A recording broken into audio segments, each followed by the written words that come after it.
you. Another question for Stan. You were involved in the investigation of one of the shuttle explosions. Is that correct? Barely. Well, given that, what is your concern about the Starship launching 3 and 4? Because it's already blown up twice.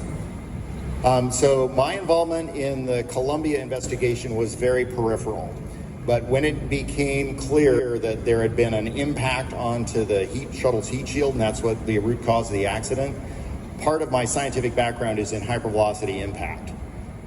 So I had some expertise there, and I attended some of the tests they did when they were doing foam shots against the wing, mainly just to provide the astronauts' own informed set of eyes on those experiments to make sure that we agreed that they were being done correctly.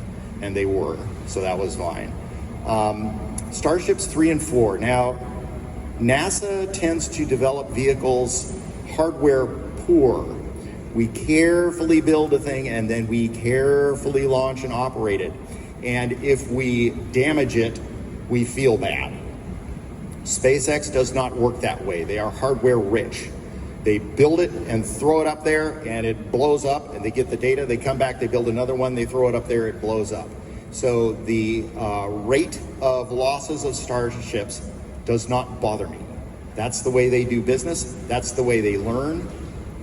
Fast and frequent failure gives just as much information as, slow, methodical development. So of course, I don't like to see pictures like that, but that's the way they work and it doesn't bother me. What if there's a delay? Sir, delay is a fundamental part of this business and it will happen one way or another. It's just the way it goes when you work in space.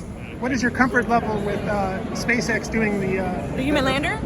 The lander and the Starship, yeah. Oh, I mean, Stan said it the best. Yeah. We have been around since I've been around since SpaceX started. And that is really the way that they do operations. And like Stan said, we do it differently and they do it differently. But you still achieve the main goal, which is to get a vehicle that you've proven is safe to fly. Yeah. And that's what they're doing. I'm not worried about it. They are our partners. They're the human lander. They're providing the human lander for Artemis 3. And I'm not worried about it at all. And it's really interesting to see their milestones. Like, we are just cheering for them. And they'll get it. I'm not worried. Since you're a chemical engineering expert, would that be a good fit for a South Pole landing for you?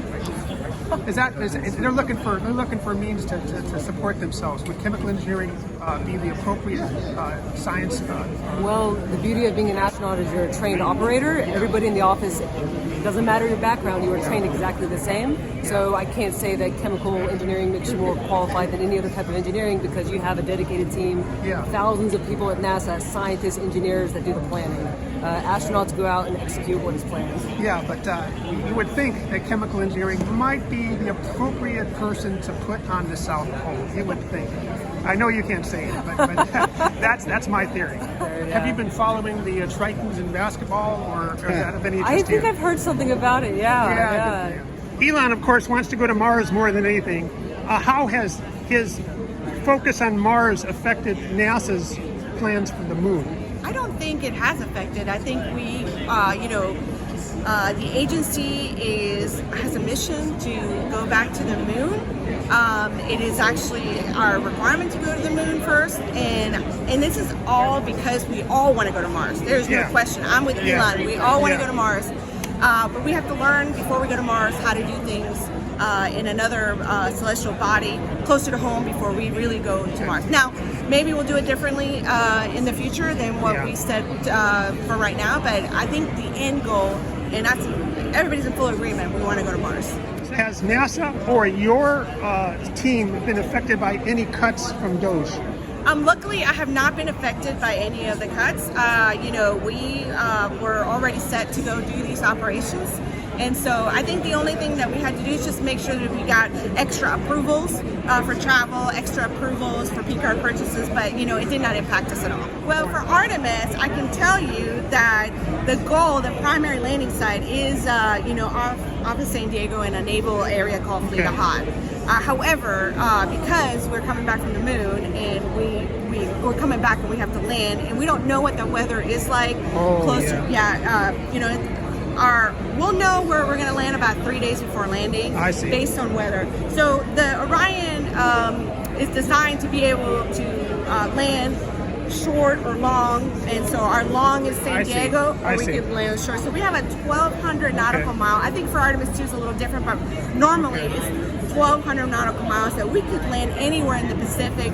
And so that's good for us because it gives us the contingency to be able to find good weather. For Artemis 1, we were supposed to land in San Diego, but it wasn't good. We had to go farther south. We had to go 300 nautical miles. And the trajectory of where we are going to be landing is driven by the launch. So with the day that we launch we'll know exactly where we're going to be. Especially for one that just goes around. One goes around, and it's coming back, and and we have no choice. We need to be there.